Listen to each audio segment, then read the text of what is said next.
Hi, today we're going to fix some of Watsy's mistakes.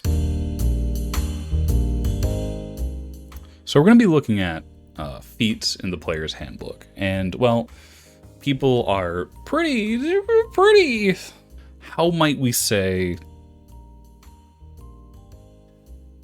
attached to their feats. They like them. They like their feats. They think that their feats are so good. What are you doing, Brett? So feats, people seem to like them, so much so that they forget that they're an optional rule. And Watsy seemed to forget that they were even a thing until the last 5 minutes before they went to publish. Because some of these guys, they are either absolutely mandatory depending on your character, or absolutely useless for all of the characters ever made ever in this game. And, well, I think that's a damn tragedy. So I went ahead and decided that I am going to try to fix every single one of these guys in the player's handbook, which it wasn't possible. Some of them went away to upstate farm. We're not going to be seeing them anymore, is what I'm trying to tell you. They're happy now. They're in a better place. Anyway, I'm just gonna... You can tell it's my first time doing a video, huh? So, I made these feats trying to be as close as I could to the normal rules. And, that means they're gonna be kinda jank. Anyway, I'm gonna jump into it, because I don't know how to start any of this. So, let's take the rules from the player's handbook and just whomp it over to here, and we're just gonna add tiny little bit, and we're just gonna throw it in there. It's a new section, and so anyway, the first thing that we're doing to feats is we're gonna add half feats. Now, this is already kind of a thing, except it isn't. So anyway, we have a new half feat rules. They're half feats. Here's how it works. If you choose a feat with the half feat tag, you may increase one ability score of your choice, or choose another half feat. It's pretty simple. So instead of like being forced to increase your charisma, or God help you, your intelligence, you don't gotta. You can put in something useful like dexterity, or constitution, or charisma. Or you can pick another half feat. If you want to go down that road of pain, you can do it. Character options or something. Moving on. First up, actor feat. I actually like the actor feat. It's not bad. It's not bad. First things first, it's a half feat now. It's a proper half feat. So if you're an actor and you don't want charisma for some reason, like a lot of them, you don't gotta. You can put it into a constitution, like a lot of them. Here's the things that are the same, and the last part is gonna be this. Third bullet. You may make intelligence deception checks in place of charisma deception checks, and intelligence performance checks in place of charisma performance checks. Now, the reason I want to do this is because we have the assassin class in the player's handbook, and when you think assassin, you don't think charismatic goodwill hunting. You generally think a cold-blooded, calculating murderer man. In most games, this isn't going to matter, because most people play with skills with different ability scores, but not everyone plays that way. So I want to accommodate that, so people can kind of be a calculated performer, kind of like a spy or something. Moving on to the next one. We have alert. I don't like alert. It kind of ruins the tension when I'm the DM, frankly, and I kind of like dropping little spider babies all over my players. But otherwise, alert it's frankly, I couldn't think of a way to fix it or change it in a way that I found satisfying, so it's, alert is fine. Ish. Moving on to the next one. We have athlete.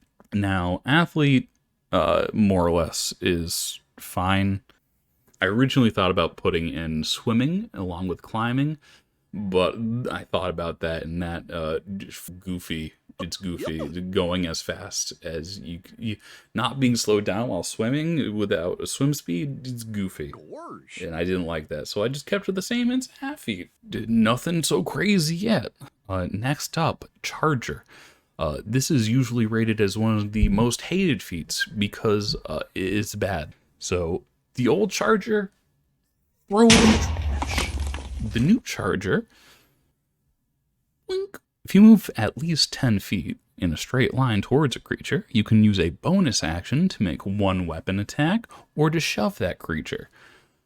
Second bullet point, when you successfully shove a creature, you may both knock the target prone and push it up to 5 feet away. So this kind of gives you a super shove and actually makes charging recklessly into the enemy line somewhat useful. And if you think 5th edition and D&D in general just kind of like slows to a stupid halt because everyone just kind of like shuffles up like a goober to their enemy and just whacks it until it's dead, this incentivizes players to kind of like move ever. So that's good. Crossbow expert. This is one of the better feats. Most people think it's not a problem. Yeah, I kind of agree with them. But more or less, I did make small tweaks to make it kind of more reasonable. First part, unchanged. You can ignore the loading quality of weapons because your hands are so fast and strong you could put a bolt into an 800-pound crossbow and just rake that thing in like it's a Nerf toy. Doesn't make sense? No. Is it fun? Maybe. You tell me. I never take this feat. All right, so part 2. This is where the problems are going to start, okay? Because I changed a thing that a lot of people I think like, and I am going to get pilloried for it. But I did it anyway because I have no fear. Being within 5 feet of a hostile creature doesn't impose disadvantage on ranged attack rolls with loading weapons. Now, I know that everyone's pointing a loaded weapon at me now, but let me explain. If you're drawing a bow while someone's trying to stab you with a spear, you're not making that shot. In fact, you're probably going to die. The fact that you only get disadvantage on that attack roll is the most positive, glass half full view of that situation you can take. Whereas if I was the person writing the rules, if you had the gall to try to shoot an arrow at someone, at Conan just running up at you with his like broadsword of death, I'd just say you die. No roll. And then the next part is the same. All right. Serious time. Very serious time. After I go to the bathroom. Next one up is Defensive Duelist. This is one of our first feats with a prerequisite. You gotta have proficiency with martial weapons. Now, this feat, a lot of people think is not so bad. I think it's kind of trash. Because you're taking your reaction that you could be using to stab people to just block one attack. The shield spell blocks like all of the attacks on the turn. While this, you waste a feat that you could have thrown into con, you could have thrown into strength, and you just threw it away. Why'd you do that? So I fixed it a little bit. When you are wielding a melee weapon in one hand and no other weapons, and another creature hits you with an attack, you can use your reaction to add twice your proficiency bonus to your AC for that attack, potentially causing the attack to miss you. Before you kill me, I'd like to point out, You are using your reaction. Yes, it gets ridiculous when it's a plus 12, but A, you're using a feat for it. B, mages are broken. So I'm giving a bone to the little martial guy, okay? Time for part 2. Please wait till the end to type comments so that way you have the whole list of things that I did wrong. If an item is dropped within 5 feet of you, you may grab it if you have a hand empty. No action required.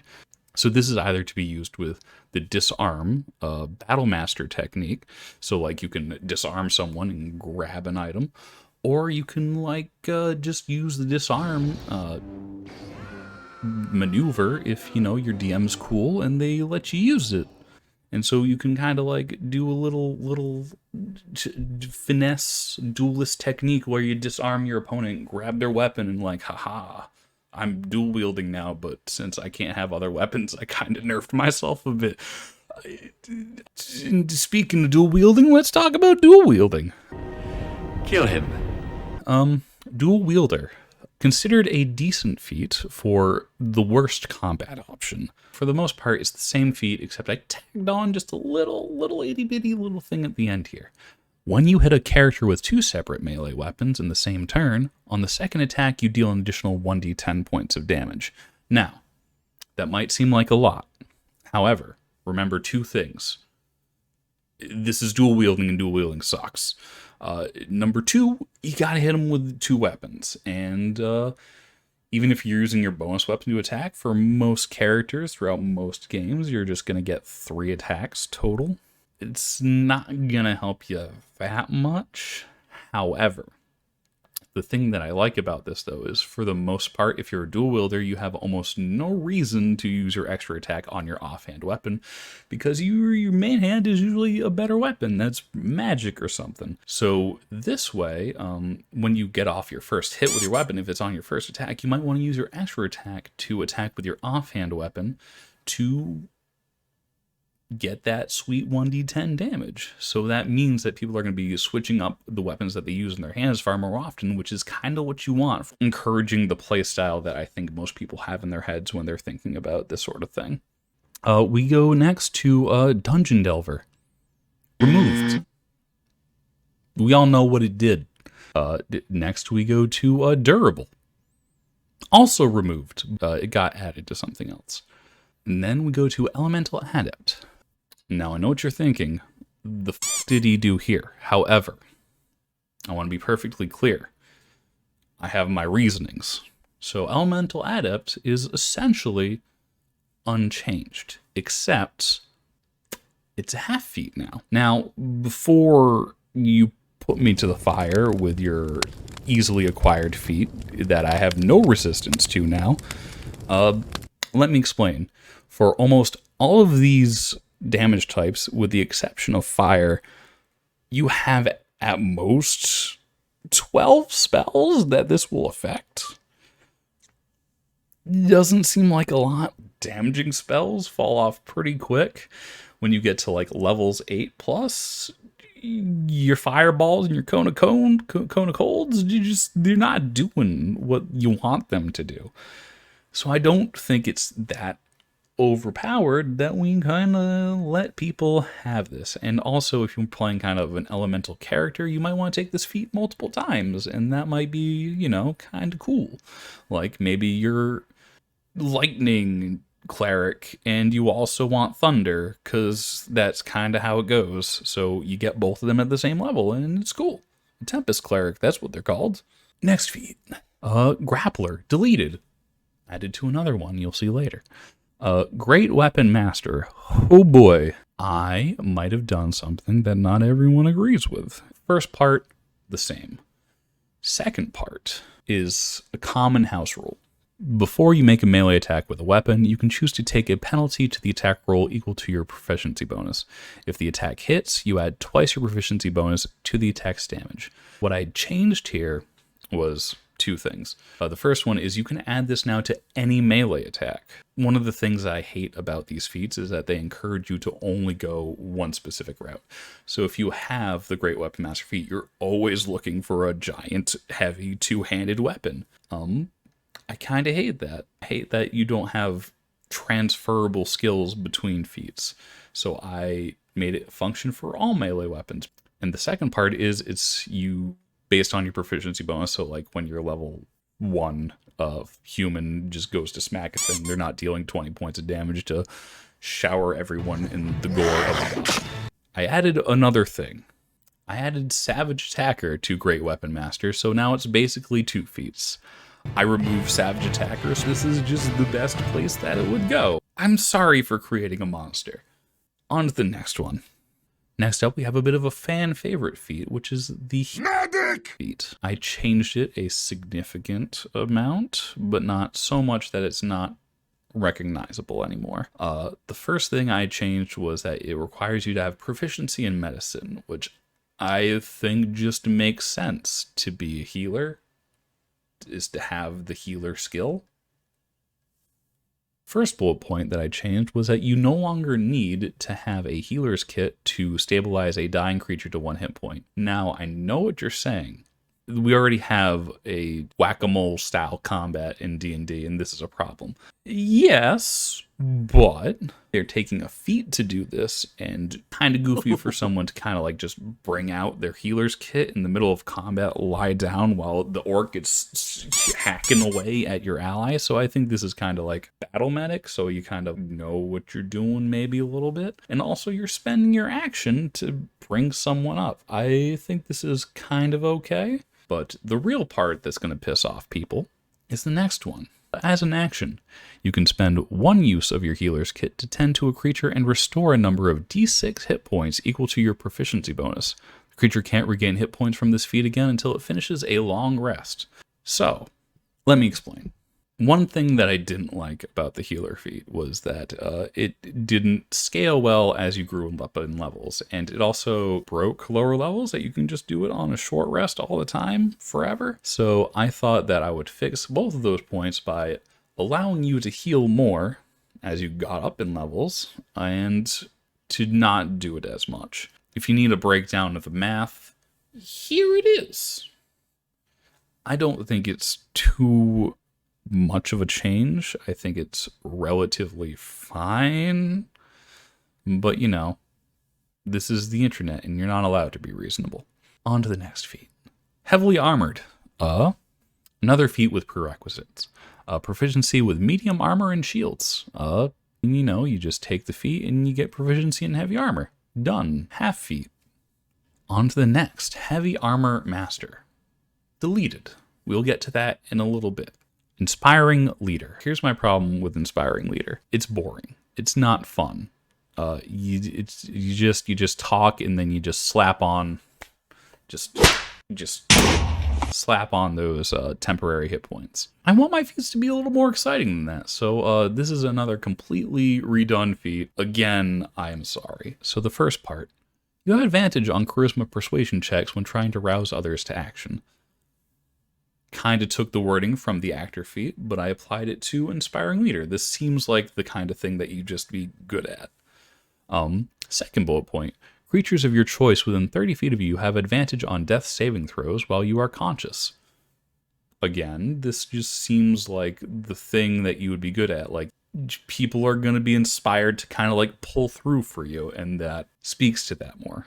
And then the third bullet, your presence helps your allies endure blows that would otherwise kill them. When a creature other than you within 30 feet takes damage, you can use your reaction to roll a d12. If the creature can hear or see you, you add your charisma modifier to the number rolled and reduce the damage by the total. The creature can't benefit from this feat again until it finishes a short or long rest. So I'm just stealing the wording from the Goliath ability, so you can reach out to people and have them pull through for you in the combat. I think this is more interesting than just straight temporary hit points for giving a pep talk every day, whereas this is like you're in the thick of it and you're commanding people, telling them what to do, trying to help them pull through. I think this fulfills the fantasy better than just what we had. Next feat, Keen Mind. So this is considered one of the worst feats. But I felt that it had an interesting niche that it could fill, and I probably did something that's going to upset a lot of people. I know I keep saying that because I'm pretty sure it's true. So anyway, I cannibalized a fair number of feats to make this. And when I think Keymind, I think Sherlock Holmes. And I think I got you covered there, you little Robert Downey Jr. So some of these, they're the same. I just removed some of the most boring parts that no one cares about. I had him part of the linguist feat because I destroyed it because no one liked it. Create ciphers because that seems like a thing that someone who's kind of like a mastermind would be able to want to do.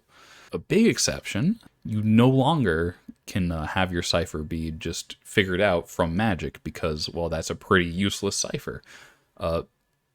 Maybe the cipher can be kind of decoded. Maybe if someone was a warlock, they could figure out the language it was written in or something, but it's still a secret code because if you can just cast a second level spell to find out a cipher, then why even try?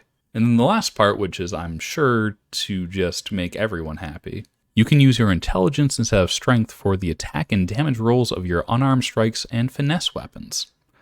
So I know what you're thinking. Brett, why would you even think about adding people letting you use intelligence to make attack rolls with any weapons? Don't you know that's like using the worst stat in the game to make attack rolls? Don't you know how unbalanced that would be? Yes. Half feat. All right, we go on to the next one, and that's going to be lightly armored. Now, basically the same, except I merged lightly armored and moderately armored. I didn't see a reason to keep these separate. You can just do it. Half feat. Linguist, removed. Used for other things. No one wants this. Lucky. Okay. Oh boy. Here we go. Here's the fun one. People seem to not like this feat.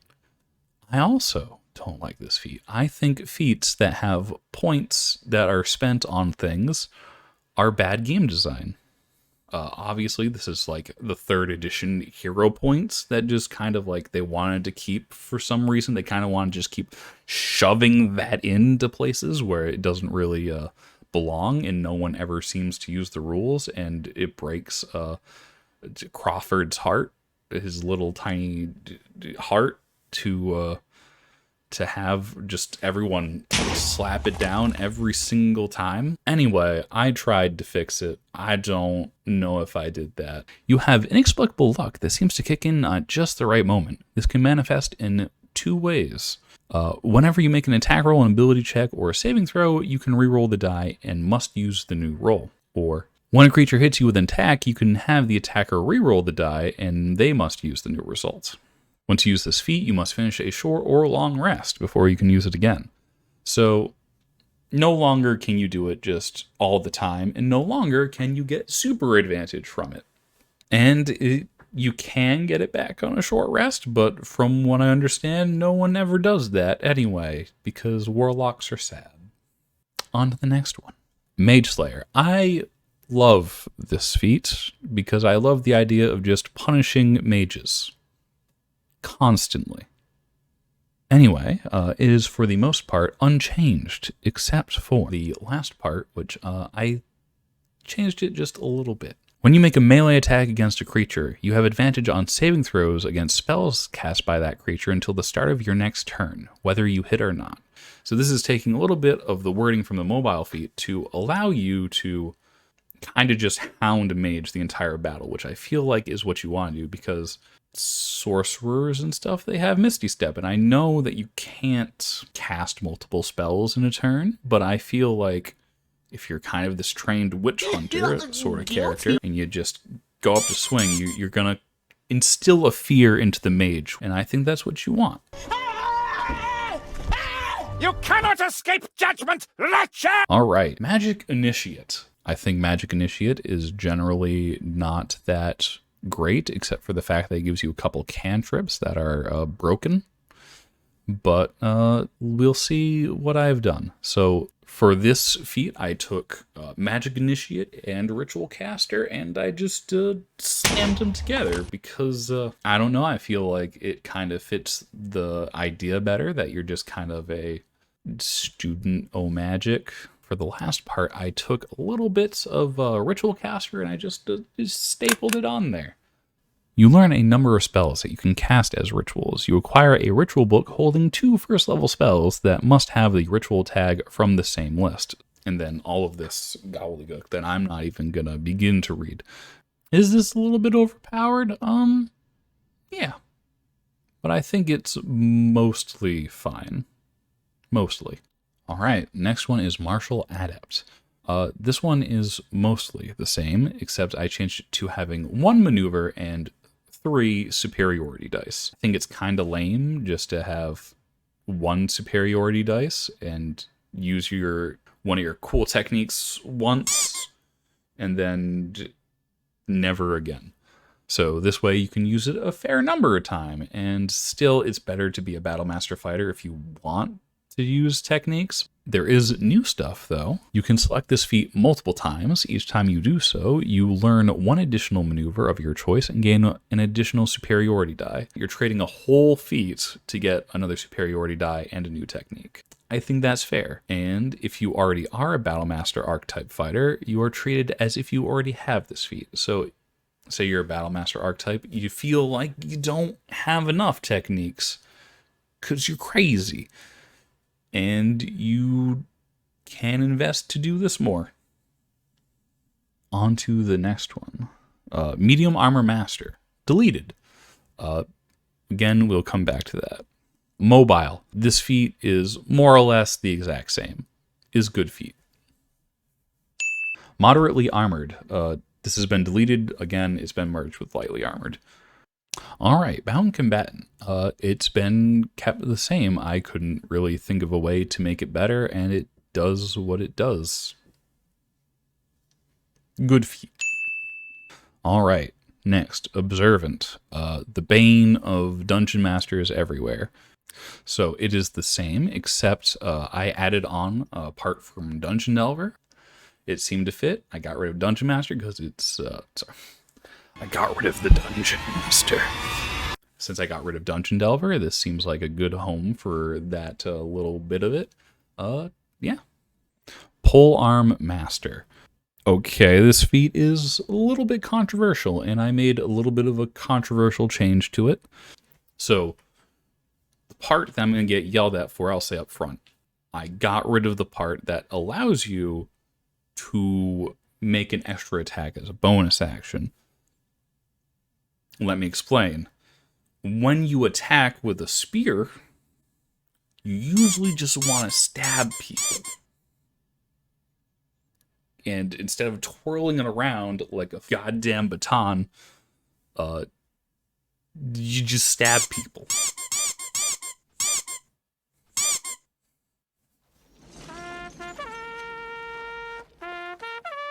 So I got rid of that. I'll make it up to you in a sec. So still kept the part where you get an extra opportunity attack when people enter your reach, because I feel like that's the draw of the feat in the first place. Now for the controversial part. I know that some people, you know who you are, decide to pick the Polearm Master with a particularly devastating combination to make your DM lose their hair. You know who you are. So I decided I'll make it easier on you and just add the parts of the Sentinel feat that you want. So, yeah, when creatures leave your reach, they provoke. When creatures enter your reach, they provoke. You get what you want. And not only that, when you hit a creature your size or smaller with a melee attack, the creature's speed is halved until the start of your next turn. So again, you get that bit from the Sentinel feat, which is not as devastating. I think this is a fair trade for Polearm Master. It's just 1 feat, and you get most of what you wanted from Sentinel, and it's not as completely busted. To the next one, Resilient. This one is going to be a big, controversial one. I'll just read it. You gain proficiency in 1 saving throw of your choice. when you would fail a saving throw, as a reaction, you succeed instead. Once you use this feat, you must finish a long rest before you can use it again. I made Legendary Resistance a feat. I was debating whether or not to remove this feat because just getting a boost to a saving throw as a half feat seems boring, and just allowing you to reroll a saving throw is basically just the lucky feat, but worse. So I added this extra bit onto it. So you could just hold your middle finger to the lich. Next, Sharp Shooter. Okay, I did some things. That part from Great Weapon Master, same thing, all ranged weapons. I added 2 parts to this, and people are going to love or hate me for it. So, you focus on a single weak point your opponent presents. As a bonus action, until the start of your next turn, your attacks ignore half cover and 3/4 cover. Part 2. You draw a deep breath and calm your nerves, gaining extreme clarity in a single moment. As a bonus action, until the start of your next turn, attacking long range doesn't impose disadvantage on your attack rolls. Alright, so I know that you got this for free originally with Sharpshooter. However, I think this is a more interesting play because A, you have to think about when you're using your bonus action and why. You actually have to trade something to get something. And part 2, it applies to all ranged attack now. So you don't need to get a separate feat for spells. You become an accurate person, because why would that change? Why wouldn't you be accurate with your spells if you're a sharpshooter? Look at that. Steady as a rock. Yeah, but I shoot with this hand. Ritual Caster, deleted. Savage Attacker, deleted. Sentinel, deleted, because all the good parts went to Polearm Master anyway. Now we go to Shield Master. This one is more or less pretty solid. I kept it mostly the same, except for a little part that I didn't like. First and third bullets, A-okay. Does what you want with the shield. The second one, though, doesn't work in circumstances which I want it to, because it only increases your dexterity bonus against effects that target you, which is not what the cover of every fantasy thing forever has been. You see that dragon, you see that fighter, you see that shield, you see what I mean. So I changed it. If you aren't incapacitated, you can add your shield's AC bonus to any dexterity saving throw you make against a breath weapon, attack, spell, or other damaging effect. Now you can do the fantasy thing that every fighter does all the time more better, because that's the way it should work. All right, so the skilled feat. I know that I said point systems are dumb. However, I think it fits here. So for the skilled feat, your adventures have endowed you with new skills. You have 3 points you may spend in the following ways. 3. Choose one of your skill proficiencies. Your proficiency bonus is doubled for any ability check you make using that skill. 2. Choose one of your tool proficiencies. Your proficiency bonus is doubled for any ability check you make using that tool.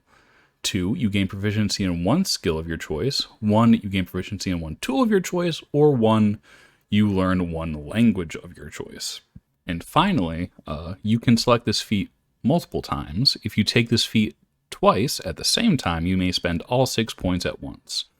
The reason for that is if you wanted to get like 3 proficiencies in a skill at once, you can't really do that without that clause right there. So that's basically use the skilled feat as it was originally intended.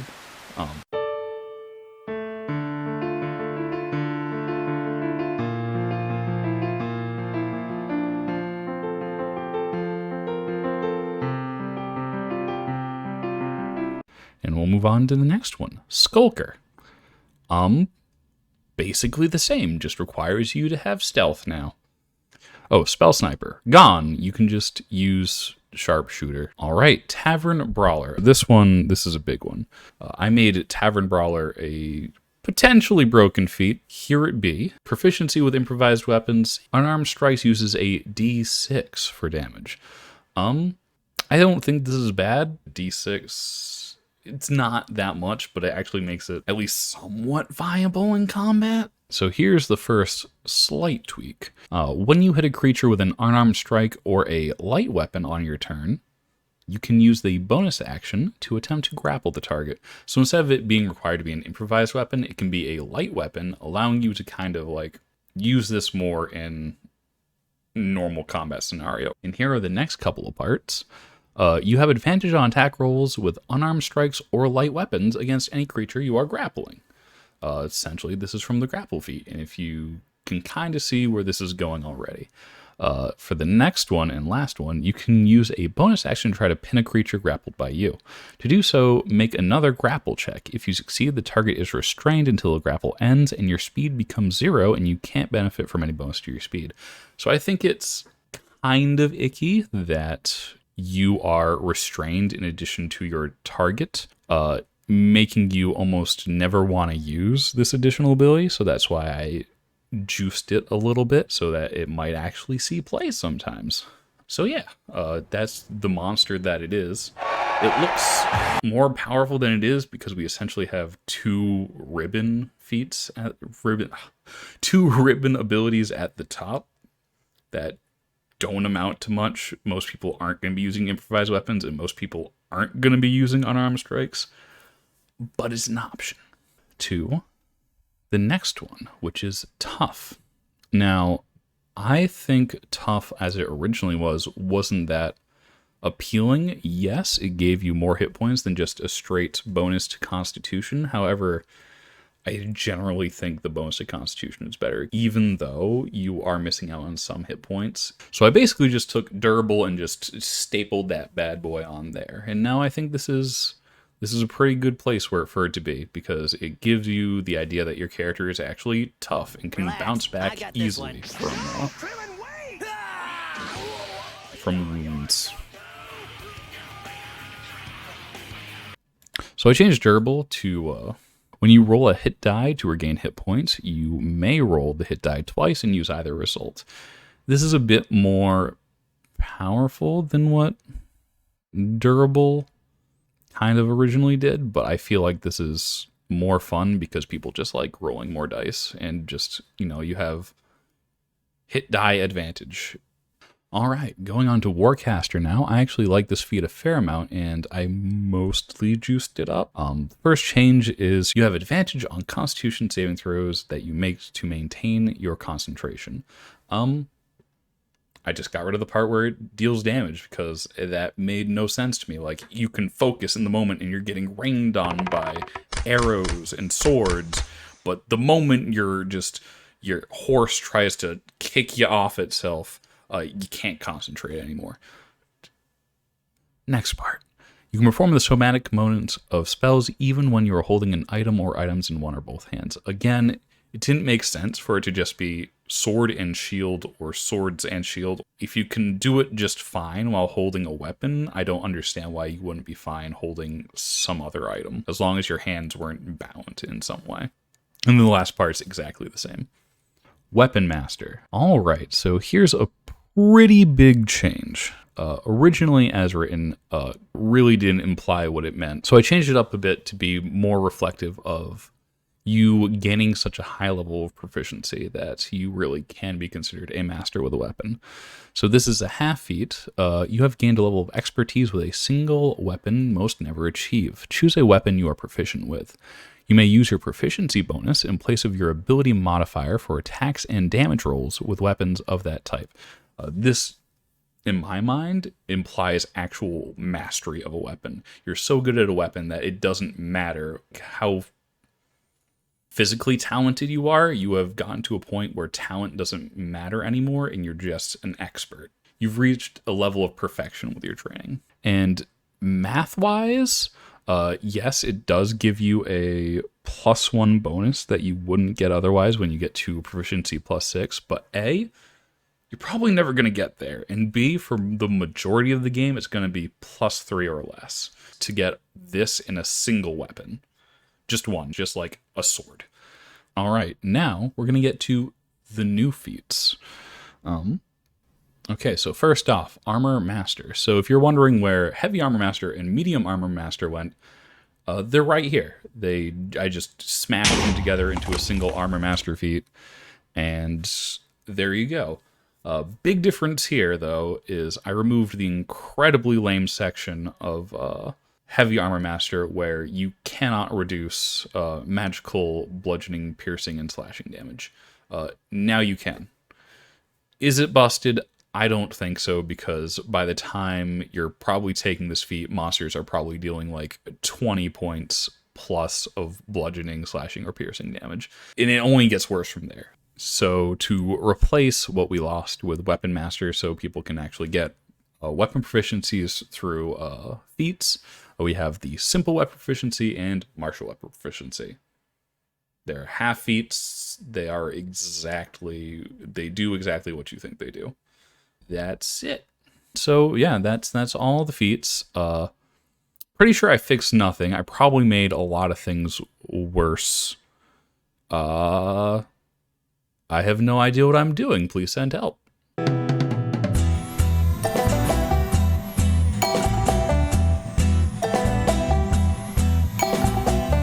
So feats. Feats are people like them. They like their feats. Feats they help people walk around. They take their little toesy woesies and they just yeet off a screen like I want to right now.